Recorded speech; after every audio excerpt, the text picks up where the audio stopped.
Info 243 au cœur de l'actualité. Il a dit, la province, ça ne marche pas. Or, nous savons que Némoina Semi, c'est un type sérieux.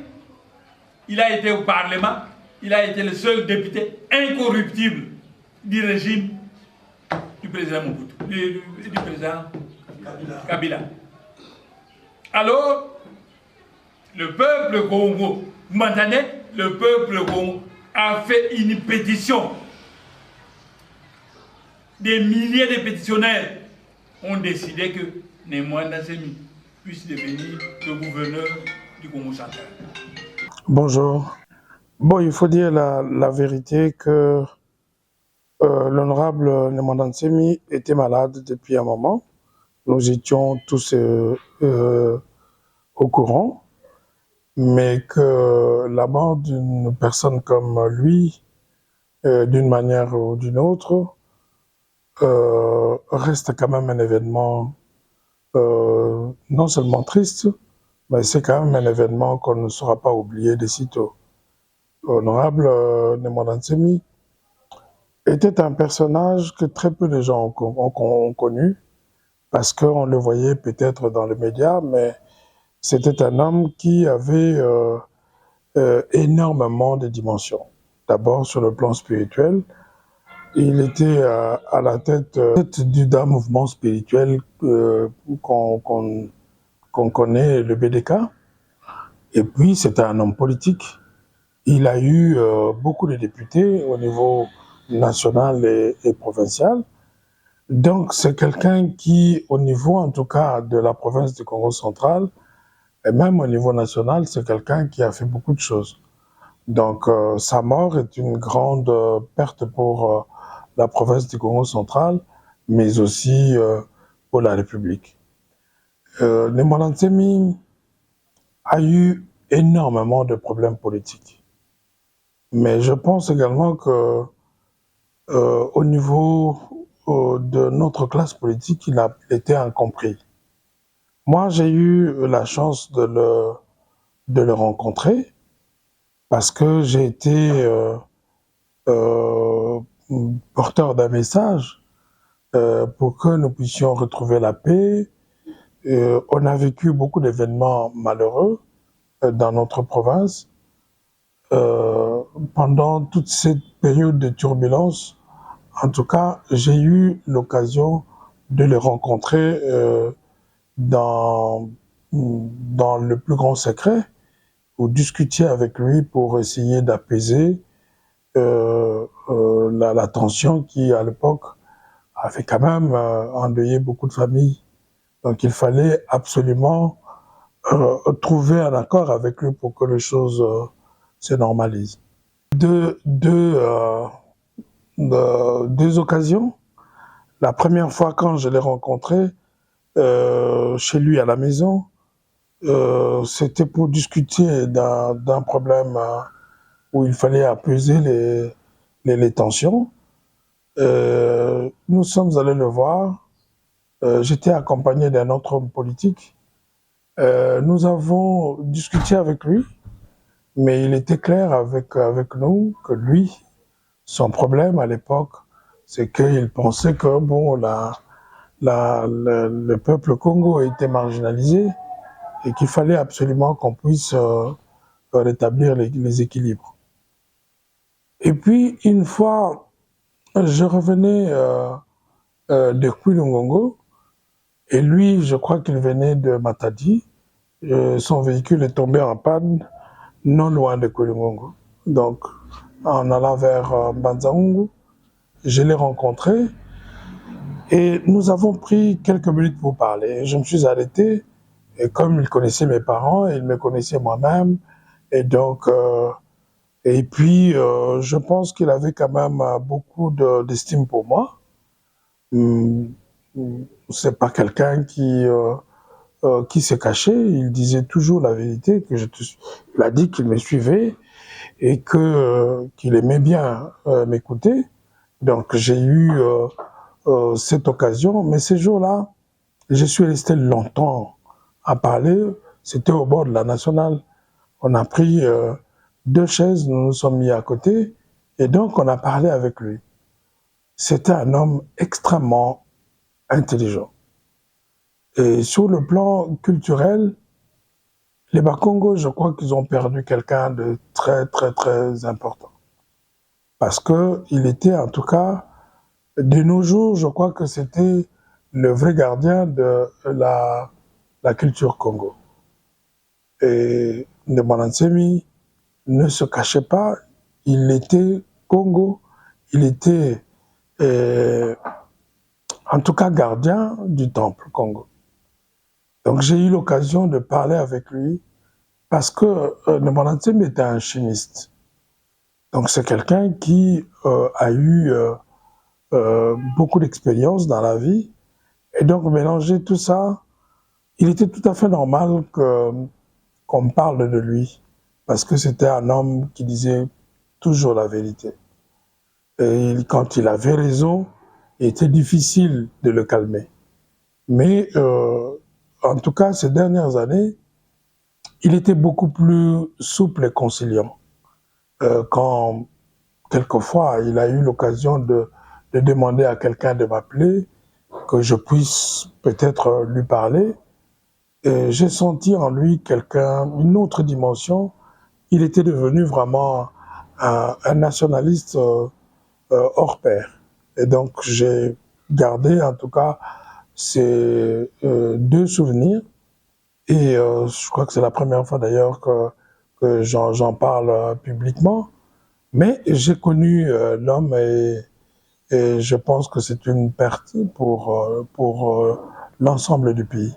Non, non, non. Et d'ailleurs, c'est là le problème, parce que les gens l'ont limité à la culture Congo.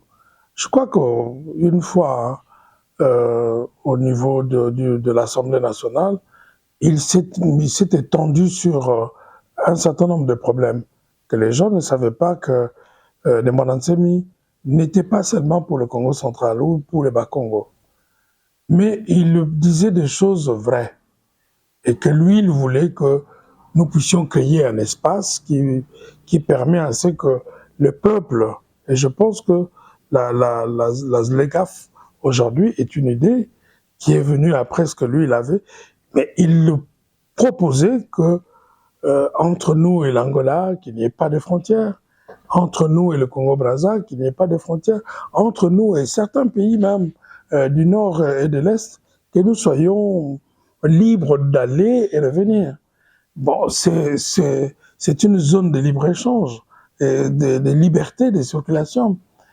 Mais aussi, moi j'ai longuement discuté avec lui. Parce que le jour où je l'ai rencontré au Congo central, nous avons parlé essentiellement développement. Manantel me disait que nous n'étions pas le seul pays au monde qui cherchait à se développer. Mais lorsque vous cherchez à vous développer, c'est pour quelle finalité? Si c'est pour enrichir votre population, si c'est pour le bénéfice ou en faveur de votre population, ce que nous faisons aujourd'hui n'était pas, malheureusement, logique, parce qu'on voit d'un côté les riches et de l'autre côté la population qui s'appauvrit. Alors que le développement, c'est la satisfaction des besoins de la population. Donc c'est quelqu'un qui avait vraiment des idées claires sur un certain nombre de sujets, y compris celui du développement. Il ne comprenait pas, au regard des richesses, des immenses richesses que nous avons, comment se fait-il que nous ne soyons pas capables de gérer efficacement pour le bonheur de notre pays et même surtout pour la population. Donc c'est quelqu'un qui était contre l'injustice. Parce qu'aujourd'hui, il faut le dire, que la répartition des ressources de l'État ne sont pas réparties équitablement. Et c'était également un de ses combats. Et donc, moi, je l'ai rencontré, j'ai longuement discuté avec lui. Très peu de gens ont eu une chance pareille. Très peu de gens ont eu une occasion de discuter face to face avec un énorme personnage comme Ndemana Nsemi. Beaucoup avaient peur de lui, Mais lui-même n'était pas non plus quelqu'un qui se... Il s'est mystifié. Il était mystique. Il ne faut pas dire qu'il s'est mystifié, mais il était mystique. Nemona Ntsemi n'était pas un homme ordinaire. Et je dois pouvoir le dire. J'ai eu beaucoup d'occasions. À l'époque, j'étais conseiller principal du gouverneur au Congo central. J'ai eu l'occasion de discuter avec le BDK. Nemona Ntsemi n'est pas un homme qu'on peut simplifier en une phrase. Non, c'est pas vrai. Mais je crois que dans notre culture, il y a beaucoup de dimensions que très peu de Congolais connaissent. Mais lui, en tout cas, je ne pourrais pas vous dire d'où lui vient, d'où lui venait cette dimension spirituelle, mais je sais tout simplement que Nemona Ntsemi avait beaucoup de pouvoir. C'est vrai que beaucoup de gens ne savaient pas le fixer. Beaucoup de gens ne pouvaient pas le regarder. En tout cas, d'abord, il avait un visage qui était ferme. Et donc, autour de lui, il y avait également beaucoup de gens qui protégeaient sa personne. Donc, cela rendait déjà au moins son environnement un peu difficile à pénétrer. Mais c'est vrai que Nemona Ntsemi choisissait lui-même ces gens. Moi, je pourrais dire que je crois qu'il m'a suivi. Il aimait bien, je crois que mes interventions au Sénat l'avaient beaucoup interpellé. Et donc, il souhaitait, quand il m'a vu, il était content de me voir pour la première fois.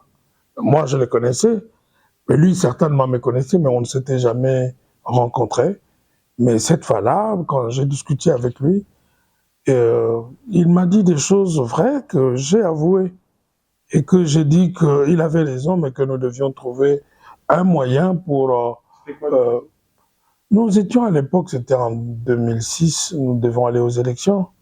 Il y avait déjà des problèmes avec le BDK, donc il fallait absolument calmer la tension. Donc je suis allé le voir, mais ce pour lequel il s'est battu était réel. Mais bon, peut-être que la manière de revendiquer n'était peut-être pas bonne. Donc moi, j'étais allé lui parler pour que nous puissions trouver une voie. D'autres ont essayé. Beaucoup d'autres sont allés le voir. Mais lorsque moi, je suis allé le voir, il a dit que j'avais des beaux mots pour lui faire comprendre qu'il fallait trouver. Il ne m'a pas dit ça directement comme ça, mais j'avais compris que ce que je lui apportais comme message, en tout cas, avait été bien accepté de sa part. Mais bon, quelques temps après, il y a eu encore d'autres problèmes. Lorsque nous sommes allés aux élections de gouverneur, il y a eu des difficultés avec son mouvement. Là, malheureusement, je ne suis pas intervenu parce que je l'ai vu avant, mais je l'ai vu beaucoup plus tard lorsqu'il était à l'Assemblée. Et je vous ai parlé de la discussion que nous avons eue. Cette fois-là, on a parlé, en tout cas, du développement. Je crois qu'il avait suivi, une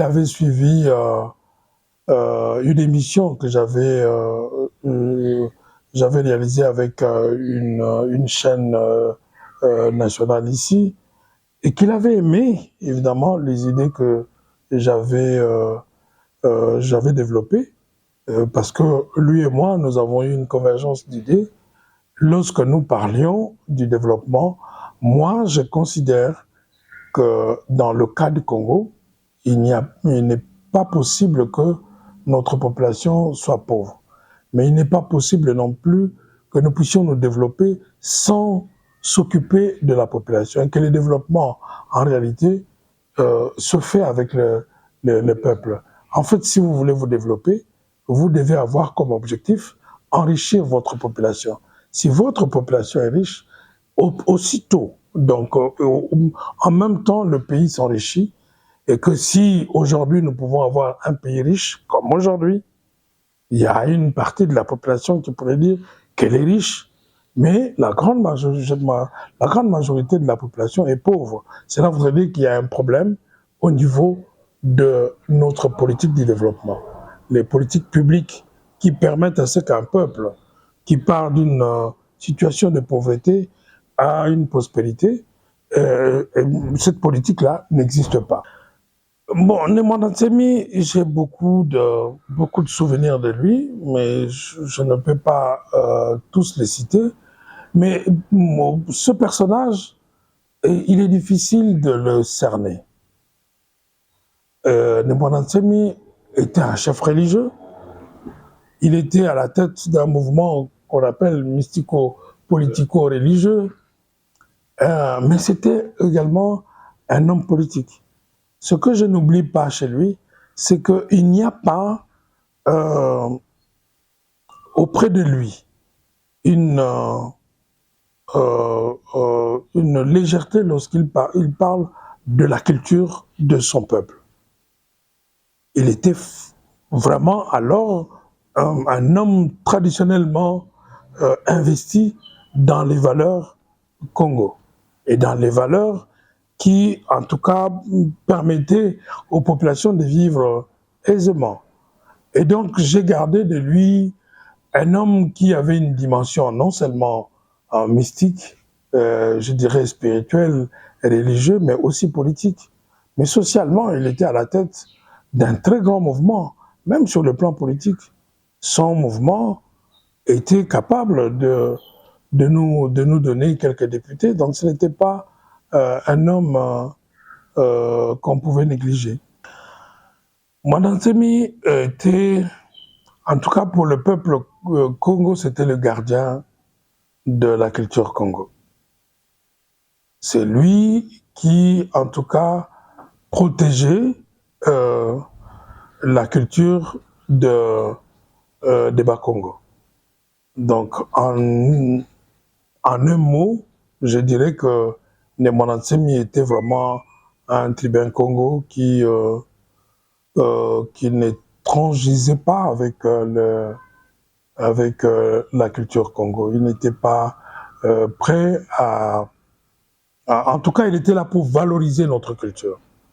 Donc, Nemwanda Nsemi, il est difficile de parler de lui en quelques minutes. Parce que c'est un homme qui avait une très grande expérience, non seulement en politique, mais je crois que à son âge, il a connu beaucoup d'expériences que malheureusement aujourd'hui nous ne saurons pas profiter de lui, mais moi personnellement, je le respecte pour son combat. Ce que nous gardons de lui, c'est qu'il était le seul qui pouvait dire non au gouvernement. Il était assez vrai. Nemwanda Nsemi, quand il avait quelque chose, il n'avait pas peur. Nemwanda Nsemi parlait. Mais il avait toute une armée de Bakessa. Des gens qui le protégeaient, des gens qui on pouvait le comparer à un chef rebelle, mais il n'était pas capable de faire du mal à son peuple. C'était essentiellement pour la sauvegarde de notre culture. Mais Nemwanda Nsemi, c'était un homme extrêmement intelligent. Il a écrit beaucoup. Il a beaucoup... ce que un dernier mot, c'est que si vous lisez ses écrits, eh bien, Nemwanda Nsemi a beaucoup parlé de notre ancien royaume Congo. Et il a expliqué des choses que même nos parents n'ont pas eu l'occasion de nous expliquer. Et Nemwanda Nsemi, dans ses écrits, a beaucoup expliqué certains phénomènes que nous avons aujourd'hui. Il a parlé des clans, il a parlé de nos tribus, il a parlé de la culture Congo dans des dimensions que nous n'avions pas.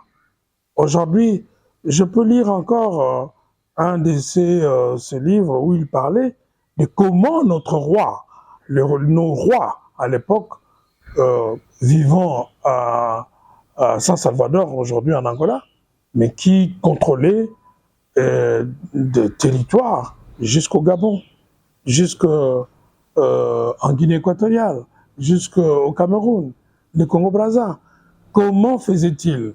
Et donc, c'est là qu'il a parlé du voyage astral. Et donc, c'est quelqu'un qui nous a expliqué qu'à l'époque, eh bien, nos rois, eh bien, pour aller visiter certains coins de notre royaume, eh bien, ils voyageaient, ce qu'on disait, ce qu'on dit aujourd'hui, le voyage astral. Ce que les gens disent, les kindoki, les gens qui peuvent se déplacer, en tout cas, par de voies que nous ne connaissons pas. Mais lui, il a expliqué beaucoup de choses que la culture Congo était capable de produire. Merci beaucoup. Info 243 au cœur de l'actualité.